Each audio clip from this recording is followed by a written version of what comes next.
सरदार पटेल का जब निधन हुआ तब वो 75 साल के थे। निधन से 3 दिन पहले ही वो दिल्ली से मुंबई गए थे, क्योंकि सरदार पटेल बहुत बीमार थे और डॉक्टरों ने उन्हें उस उम्मीद से मुंबई ले जाना तय किया कि शायद मुंबई का मौसम उनकी तबीयत में थोड़ा सुधार ले। लेकिन ऐसा नहीं हुआ।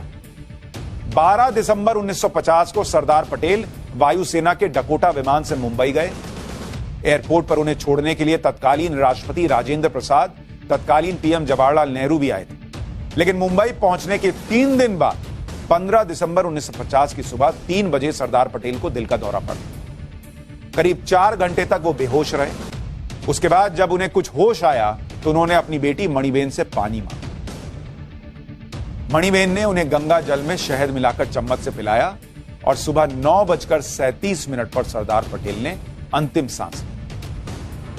सरदार पटेल के निधन के बाद क्या हुआ, आपको वो भी सुनना चाहिए, पैरों तले जमीन निकल जाएगी।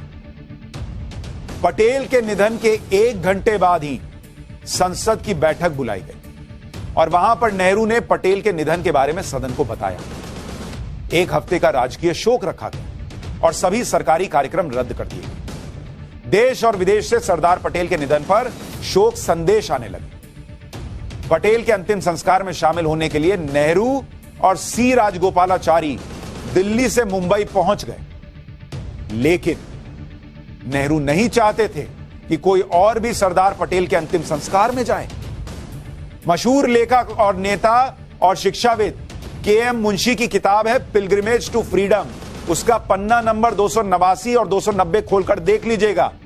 उन्होंने लिखा है कि जब सरदार पटेल का मुंबई में निधन हुआ तो जवाहरलाल ने अपने मंत्रियों और सचिवों को आदेश जारी किया कि वो सरदार पटेल के अंतिम संस्कार में न जाएं।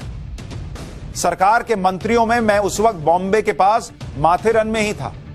एनवी गाडगिल, सत्यनारायण सिन्हा, बीपी मेनन ने नेहरू के आदेश को नहीं माना और अंतिम संस्कार में शामिल हुए।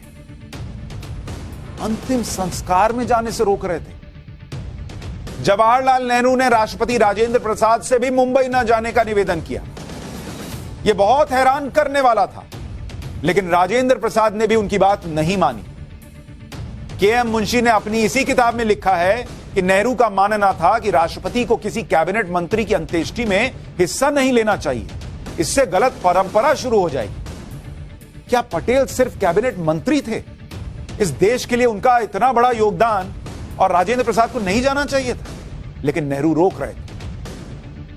हालांकि अच्छी बात यह है कि राजेंद्र प्रसाद वहां गए और सी राजगोपालाचारी और राजेंद्र प्रसाद ने वहां पटेल की चिता के पास भाषण भी दिया, जिसमें राजेंद्र प्रसाद ने कहा कि सरदार के शरीर को अग्नि जला तो रही है, लेकिन उनकी प्रसिद्धि को दुनिया की कोई अग्नि जला नहीं सकती।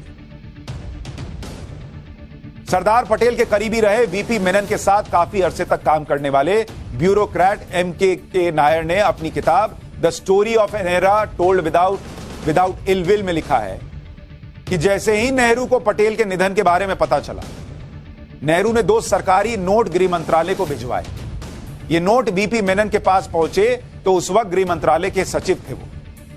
पहले नोट में नेहरू ने मेनन से कहा था कि सरदार पटेल जो सरकारी कैडिलैक कार इस्तेमाल कर रहे थे वो अगली ही सुबह विदेश मंत्रालय को भेज दी जाए।